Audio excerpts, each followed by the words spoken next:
ஆண்டவர் முறையா போன நாள்லே அவனுக்கு மீனே கிடையாது. ஆனா அவர் எப்படிப்பட்டவர் இருந்தார்? ஆண்டவர் அவனுக்கு அழைப்பை கொடுத்தாரு.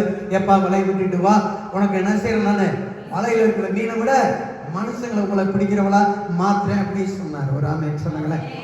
எப்பொழுதுதான் இயேசு கிறிஸ்து ஒரு கேள்வியை கேட்கிறாரோ, முந்திரி கொட்டையாட்டம் முந்தி பதில் சொல்லக்கூடிய முந்திரி கொட்டை யாரு? பேதுரு தான். ஆண்டவர் ஒரு தூண்டில போட்டு ஒரு வெள்ளி பணத்தை எடுத்து உனக்கு எனக்கு டாக்ஸ் கட்டுன்னு சொன்ன போது முந்திரி கொட்டைய சொன்னது போனது யாரு?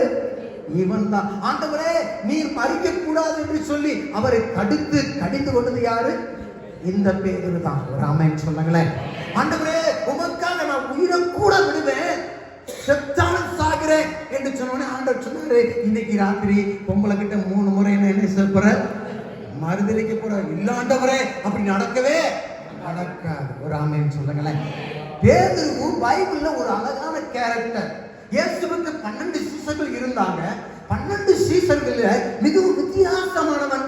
ஆண்டவரே அவனை பார்த்து சொன்னாரு, எப்ப இது மாம்சமும் இரத்தமும் உனக்கு வெளிப்படுத்தவில்லை, தேவனாகிய கர்த்தரே உனக்கு வெளிப்படுத்தி இருக்கிறார். இந்த கல்லின் மேல் என் சபையை கட்டுவேன். மிகப்பெரிய அற்புதத்தை பெற்று அதே பேதுருவை பார்த்து ஆண்டவர் சொன்னாரு, அப்பாலை போ சாத்தானே என்று சொன்னார். ஒரு ஆமென் சொல்லுங்களேன். சொல்லுங்களேன். பேதுரு இயேசுவுடைய சீசர்களுக்குள்ளாக விசேஷமானவனாக இருந்தான். ஒரு மீன் பிடிக்கிறவனாக வந்தாலும் அவன் எப்பொழுதுமே பேசிக்கொண்டே இருக்கிறவனாக இருக்கிறான். பழமொழி சொல்லுவாங்க, வாய்ப்படைச்ச நாய் வேட்டைக்கு, ஆமா, செய்ய முடியாதவன் போதிக்கிறான், செய்கிறவன் அமைதியாக இருக்கிறான்னு சொல்லுவாங்க. ஒரு அல்லையா சொல்லுங்களேன். அல்லேலூயா. ஆமா, நம்ம நிறைய பேசுகிற ஊழியக்காரர்கள் தான் நம்ம பார்க்கிறோம். ஒரு ஆமென் சொல்லுங்களேன். அல்லேலூயா. மக்கள் உங்களுடைய பேச்சை அல்ல, உங்கள் செயல்களையே அவர்கள் பார்க்கிறவர்களாக இருக்கிறார்கள். உங்க மேல என்ன இருக்குதோ அதைத்தான் மற்றவங்க பார்க்க முடியும். உங்ககிட்ட இல்லாததை மற்றவர்களால் பார்க்க முடியாது. உங்களுக்குள்ளாக இருப்பதை நீங்கள் மறைத்தாலும் அவர்களால் பார்க்காமல் இருக்க முடியாது. ஜனங்கள் இங்கே கடைசியாக எப்பொழுது இயேசு உங்களுக்குள்ளாக இருந்து கிரியேட் செய்கிறதை பார்த்தவர்களாக இருக்கிறார்கள்.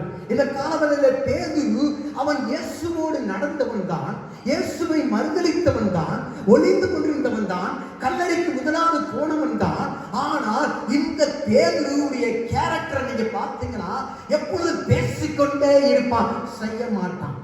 அவனுக்கும் இந்த யோவானுக்கும் போலார் ஆப்போசிட், எப்பொழுதுமே நேர் எதிரானவர்கள். இந்த யோவான் யார்? பேச மாட்டார். பேச வேண்டுமானால் அவர் பேசுவதற்கு முன்பதாக 1000 முறை சிந்தித்து அதை வார்த்தையால் வெளிவிடுவார்.